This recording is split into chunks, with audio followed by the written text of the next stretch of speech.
सबको जय मसीह की। मैं आपसे एक बात करना चाहता हूं। जो लोग परमेश्वर से प्रेम रखते हैं, जो लोग परमेश्वर के ऊपर बिलीव करते हैं, उनके जीवन में सबसे ज्यादा जो जरूरतमंद चीज है वो है परमेश्वर की हजूरी, प्रेजेंस ऑफ गॉड। जब परमेश्वर की हजूरी आपके जीवन में होती है तो आप वो करते हैं जो परमेश्वर को भाता है, जो परमेश्वर को अच्छा लगता है। और जब आप लगातार परमेश्वर की प्रेजेंस में चलते हो तो परमेश्वर नए नए वरदान आपको देता है।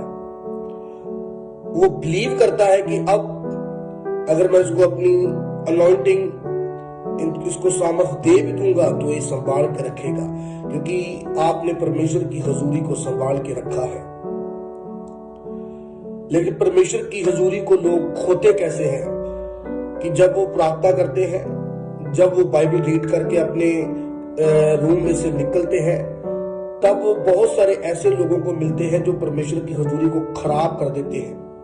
ज्यादा बोलना, प्रार्थना के बाद, बाइबल के बाद रील्स देखना और ज्यादा लंबा समय देखना, और प्रार्थना जितना टाइम की है उतने टाइम से ज्यादा देखना, ये सब चीजें परमेश्वर की हजूरी को खत्म करती है। आपका ज्यादा बोलना, मुंह से गंदी बातें कहना, आंखों का गंदा देखना, ये सब चीजें परमेश्वर की हजूरी को खत्म करती है। लेकिन जब परमेश्वर की हजूरी में आप जीते हो तो आप विक्टोरियस लाइफ जीते हैं। आप हमेशा आगे बढ़ने की सोचते हैं और अब बड़ा आपकी लाइफ में होता है।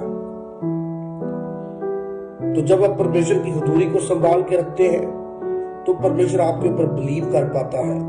जब आप परमेश्वर की हजूरी को पाते हैं, उसमें रहते हैं, तो बार बार उसको खोते हैं, तो परमेश्वर हमारे ऊपर कभी बिलीव नहीं करता। तो जो हम मांग रहे हैं प्रार्थना में वो हमें कभी नहीं मिलता जब तक हम परमेश्वर की हजूरी को अपने जीवन में संभाल के नहीं रखते। एलिया क्या कहता है?